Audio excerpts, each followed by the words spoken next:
You know that feeling, right? The pressure, the deadlines, just that constant buzz of anxiety from our work lives. It can feel totally overwhelming.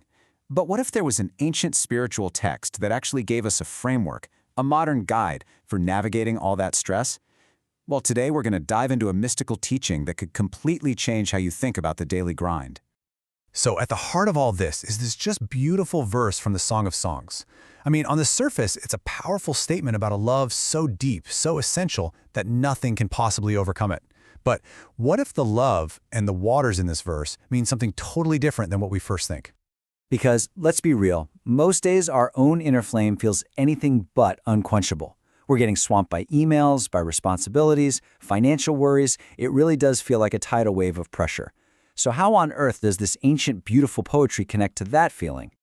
Okay, so this is where it gets really cool. The genius of this whole interpretation starts by completely redefining those key terms. You know, those abundant waters. Turns out, they're not a literal flood at all. According to this text, the abundant waters and the rushing rivers are actually these powerful metaphors for the stress we feel every single day. They represent all that mental clutter, the anxiety that's tied to our jobs and just dealing with life.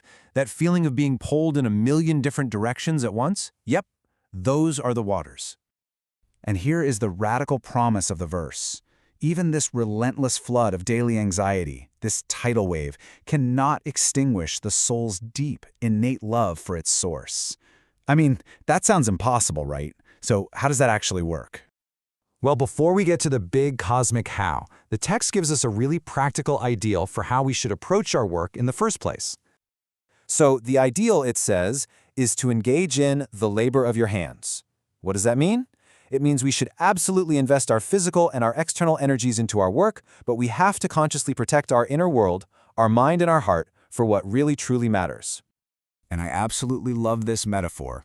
The text suggests that we should see our work not as the source of our income or our success, but as a garment. Think about that. It's a necessary vehicle. It's the channel that allows blessings to flow into the world. Our anxiety really starts when we mistake that channel for the source itself. And this table just lays it out so perfectly. When the garment fits properly, we see work as the medium it is. We invest our external energy, and it allows for blessing to flow. But when we treat it like an oversized garment, when we start believing that our job is the source of everything, we just get consumed by anxiety. And, it's like a little kid tripping over their parents' clothes. That over-investment actually becomes counterproductive. Okay, so if that's the ideal, why is it so ridiculously hard? Why does the pull of work and money and just stuff feel so incredibly powerful, so all-consuming? Well, the text has this fascinating cosmic answer for us. In answering this question, this is where we go from practical advice into the really deep mystical structure of reality itself. The text introduces this Kabbalistic concept called tohu, which means chaos. Now, try to imagine a primordial spiritual world just filled with these intense, incredibly powerful lights. But the vessels, the containers holding all this light, were too small, they were too fragile, and they shattered. And the teaching is that the fallen sparks from this super high-energy realm, that is the hidden spiritual root of materialism's intense magnetic pull on us.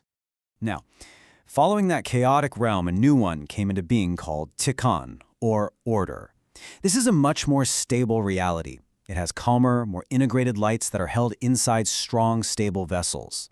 And this orderly world, this is the immediate spiritual source of our own souls. And this is what is so wild. The spiritual source of all our material stress, that chaotic world of tohu, is actually from a higher and more potent spiritual plane than the world our souls come from. This is why the struggle feels so imbalanced sometimes. We're literally dealing with forces that have a more powerful spiritual origin. So this sounds like we're basically set up to fail, right? The forces of stress are just stronger than we are. But hang on, because this is where the text reveals the soul's ultimate trump card, its secret weapon. So how does the soul win this unfair fight? Well, here's the secret. While those abundant waters of materialism come from tohu, which is higher than our soul's immediate home in tikkun, our soul has a connection that goes even higher. Its ultimate root is in what the text calls the divine essence, a level that is beyond everything, including that powerful realm of tohu. The text gives us this brilliant analogy. The soul is like a flintstone. I mean, think about it. A piece of flint can sit at the bottom of the ocean for 1,000 years. It's cold, it's wet, it shows zero sign of fire. But its essential nature, its capacity to create fire, is always there. It's indestructible. That potential can never, ever be extinguished. And this brings us to what might be the most profound idea of all.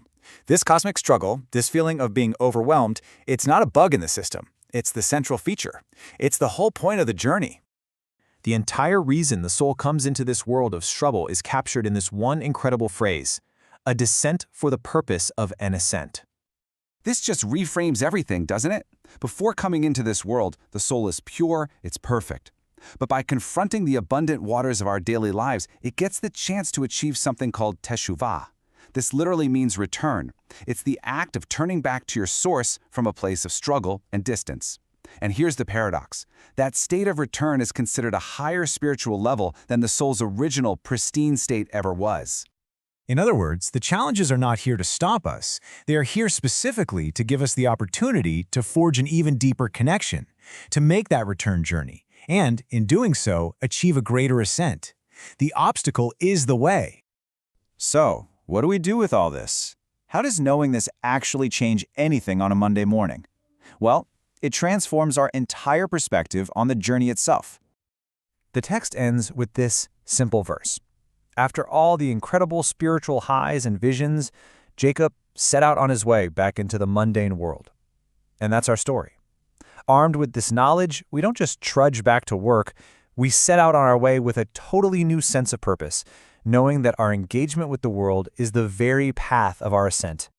And that leaves us with a final thought to carry with us. What if we just stopped seeing our daily challenges as interruptions to our real life? What if we understood that confronting those abundant waters, with our inner flame still intact, isn't an obstacle to our path, but is, in fact, the path itself?